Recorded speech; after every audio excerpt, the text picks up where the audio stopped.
पहाड़ों की गोद में बसा था एक प्राचीन मठ, जहां सुबह की घंटियों की ध्वनि और भिक्षुओं के मंत्रोच्चारण से वातावरण गूंज उठता था। हवा में धूप और चंदन की हल्की सुगंध फैली रहती।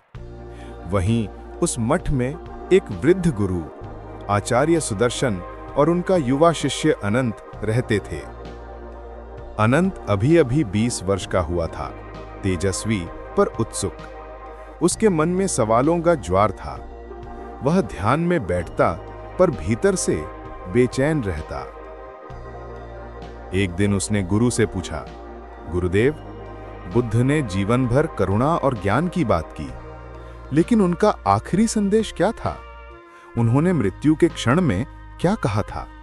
गुरु मुस्कुराए, अनंत, वह संदेश सुनने के लिए केवल कान नहीं, हृदय तैयार होना चाहिए। बुद्ध का आखिरी संदेश शब्द नहीं, अनुभव है। अनंत ने विनम्रता से कहा, मैं तैयार हूं गुरुदेव, मुझे वह अनुभव कराइए। गुरु ने उसकी आंखों में देखा और धीरे धीरे कहा, ठीक है, आज रात्रि ध्यान में बैठना, अपनी सांसों को देखना, मन को शून्य होने देना। जब सब शांत हो जाए तब बुद्ध स्वयं प्रकट होंगे। रात गहरी थी, मठ के चारों ओर सन्नाटा था। आकाश में पूर्णिमा का चांद शांत चमक रहा था। अनंत ध्यानस्थ होकर बैठा। उसने सांसों की लय पर ध्यान लगाया। विचार धीरे धीरे मिटने लगे। अचानक उसके भीतर प्रकाश फैलने लगा। वह समझ नहीं पा रहा था कि वह जागा है या स्वप्न में है। उसे लगा वह अब मठ में नहीं बल्कि किसी प्राचीन वन के बीच है। पेड़ों की छाया में एक साधु बैठे हैं, तेजस्वी, शांत, पूर्ण करुणामय।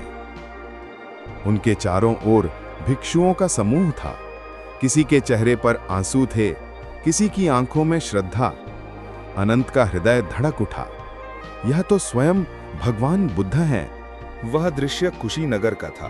बुद्ध अंतिम समय में थे। उनका शरीर दुर्बल था पर चेहरा दिव्य। आनंद पास बैठे थे, आंखों से आंसू बह रहे थे। बुद्ध ने उन्हें स्नेह से देखा। आनंद, उन्होंने शांत स्वर में कहा, क्यों शोक करते हो? जो जन्मा है वह नश्वर है। यह शरीर मिटेगा पर सत्य अमर रहेगा। आनंद रोते हुए बोले, भंते, जब आप नहीं रहेंगे तो हम किससे मार्ग पूछेंगे? बुद्ध मुस्कुराए, अपदीपो भव, अपने दीपक स्वयं बनो। उनके शब्दों में ऐसी करुणा थी जैसे ब्रह्मांड बोल रहा हो। उन्होंने आगे कहा, दूसरों के प्रकाश पर निर्भर मत रहो, अपने भीतर के सत्य को खोजो, यही मुक्ति का मार्ग है। तभी एक भिक्षु ने पूछा, भंते, आपके उपदेशों में सबसे महत्वपूर्ण क्या है? बुद्ध बोले, करुणा। यदि मन करुणा से भर गया तो अज्ञान मिट जाता है। जो दूसरों के दुख को अपना समझता है वही जागता है। अनंत उस दृश्य को देख रहा था। उसे लगा जैसे ये शब्द सीधे उसके भीतर उतर रहे हों। बुद्ध ने आगे कहा, ध्यान रखो, मेरे बाद मेरे शब्दों में मत उलझना, उनके पीछे के भाव को समझना। सत्य को ग्रंथों में नहीं, अनुभव में पाना। वह मौन छा गया। केवल हवा की सरसराहट थी। बुद्ध ने आंखें मूंदी और एक क्षण बाद सब कुछ प्रकाश में विलीन हो गया। अनंत ने आंखें खोली। उसके चारों ओर वही मठ था। दीपक की लौ स्थिर जल रही थी। गुरु सुदर्शन पास ही बैठे थे। देखा अनंत, उन्होंने धीमे स्वर में कहा, तुमने बुद्ध को नहीं देखा, तुमने उनके संदेश को जिया है। अनंत की आंखों से आंसू बह निकले। गुरुदेव, बुद्ध ने कहा, अपदीपो भव।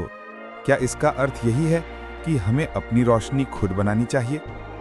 गुरु ने सिर हिलाया, हाँ पुत्र, जब तक हम दूसरों पर निर्भर रहते हैं हम अंधकार में हैं।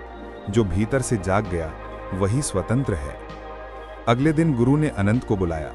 आज तुम्हें एक परीक्षा देनी है, उन्होंने कहा। तुम्हें गांव के नीचे बसे एक बीमार व्यक्ति की सेवा करनी है। वह कष्ट में है और कोई उसकी सहायता नहीं करता। अनंत गया। उसने देखा एक बूढ़ा व्यक्ति बीमार पड़ा था। कोई पास नहीं आता क्योंकि वह कुष्ठ रोगी था। अनंत ने बिना घृणा के उसके घाव धोए, जल पिलाया और पूरे मन से उसकी सेवा की। कुछ दिनों बाद वह बूढ़ा शांत होकर चल बसा। अनंत लौट आया, पर उसका मन भारी था। गुरु ने पूछा, क्या सीखा? अनंत बोला, जब मैं उस व्यक्ति की सेवा कर रहा था, मुझे लगा जैसे मैं बुद्ध की सेवा कर रहा हूं। उसकी पीड़ा में भी करुणा का प्रकाश था। गुरु मुस्कुराए, यही बुद्ध का आखिरी संदेश है। करुणा में ही मुक्ति है। जब तुम दूसरों में बुद्ध को देख लेते हो, तब तुम सच्चे भिक्षु बनते हो। उस रात अनंत फिर ध्यान में बैठा। इस बार उसे वही प्रकाश दिखा, पर बुद्ध मुस्कुराते हुए बोले, अनंत, अब तुम समझ गए हो कि अपदीपो भव का अर्थ क्या है। जो करुणा से जलता है वही प्रकाश फैलाता है। मैं शब्दों में नहीं हूं, मैं तुम्हारे हृदय की करुणा में हूं। अनंत ने सिर झुका दिया।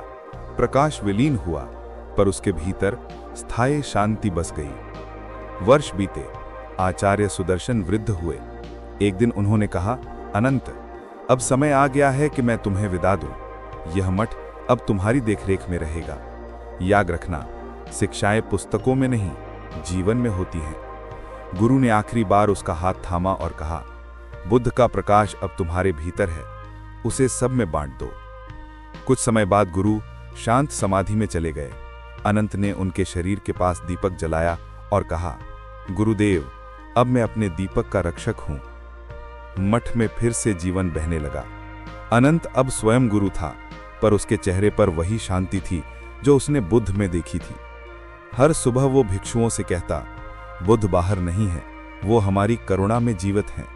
जब तुम किसी के आंसू पोंछते हो तो बुद्ध मुस्कुराते हैं। धीरे धीरे ये मठ करुणा का प्रतीक बन गया। लोग दूर दूर से आते और लौटते हुए उनके मन में शांति का दीप जल जाता। एक दिन शाम को जब सूर्य डूब रहा था, अनंत उसी पेड़ के नीचे बैठा जहां वो बचपन में ध्यान करता था। हवा में वही चंदन की खुशबू थी। उसने आंखें बंद की और भीतर वही आवाज गूंजी, अपदीपो भव। उसने मुस्कुराकर कहा, बुद्ध, अब समझ गया हूं, करुणा ही प्रकाश है और प्रकाश ही मुक्ति। धीरे धीरे उसकी सांसें शांत हो गई, पर मठ के दीपक आज भी जलते हैं, उसी शांति, उसी करुणा के साथ। समय का पहिया निरंतर घूमता रहा। अनंत की शिक्षाओं से मठ में एक नई चेतना का प्रवाह शुरू हुआ था। दूर दूर से युवा साधक आने लगे, जो केवल पुस्तकों की शिक्षा नहीं, बल्कि जीवंत अनुभव की खोज में थे। उनमें से एक था तेजस, एक 18 वर्षीय युवक, जिसकी आंखों में वही बेचैनी थी जो कभी अनंत में थी। वो राजघराने से आया था, लेकिन वैभव से भरे जीवन में उसे रिक्तता ही दिखी थी। एक शाम जब मठ में शांति का वातावरण था, तेजस ने गुरु अनंत से पूछा, गुरुदेव, आपने बुद्ध को देखा है, उनसे बातचीत की है, क्या मैं भी कभी उन्हें देख सकूंगा? अनंत मुस्कुराए। उन्होंने तेजस की आंखों में अपना ही प्रतिबिंब देखा। तेजस, बुद्ध को देखने के लिए केवल आंखें नहीं, आत्मा तैयार होनी चाहिए। वो दर्शन नहीं, साक्षात्कार है। अगले दिन अनंत ने तेजस को एक विशेष कार्य दिया। पास के गांव में एक विधवा महिला रहती है। उसके 2 छोटे बच्चे हैं और वो बीमार है। तुम्हें 1 सप्ताह तक उसकी सेवा करनी है, लेकिन शर्त यह है कि वो ना जाने कि तुम कौन हो। तेजस गया। उसने देखा एक कमजोर महिला अपने बच्चों के लिए संघर्ष कर रही थी। उसके घर में अन्न नहीं था, दवा नहीं थी। तेजस ने रात के अंधेरे में चुपके चुपके उनके घर के पास अन्न, दवाइयां और कपड़े रख दिए। वो ये सब इस तरह करता था कि महिला को लगता था जैसे ये कोई चमत्कार हो। 7वें दिन जब वो लौटा तो उसके चेहरे पर एक अजीब चमक थी। अनंत ने पूछा, क्या अनुभव हुआ? गुरुदेव, तेजस की आंखों में आंसू थे। जब मैं उस महिला के बच्चों को खुश देखता था तो मुझे लगता था जैसे स्वयं बुद्ध मुस्कुराते हैं। उनकी खुशी में मुझे जो आनंद मिला वो किसी राजमहल में नहीं था। कुछ दिन बाद मठ में एक क्रोधी व्यक्ति आया। वो मुख्य द्वार पर खड़े होकर चिल्लाने लगा, ये सब पाखंड है, बुद्ध कुछ नहीं होता, ये भिक्षु लोगों को बेवकूफ बनाते हैं। सभी भिक्षु परेशान हो गए। तेजस का मन हुआ कि वो उस व्यक्ति को डांटे, लेकिन अनंत ने उसे इशारे से रोक दिया। अनंत स्वयं उस व्यक्ति के पास गए और बोले, भाई आप सही कह रहे हैं। यदि मेरे व्यवहार में बुद्ध नजर नहीं आते तो मैं वास्तव में पाखंडी हूं। आइए कुछ देर बैठिए, मैं आपकी सेवा करूंगा।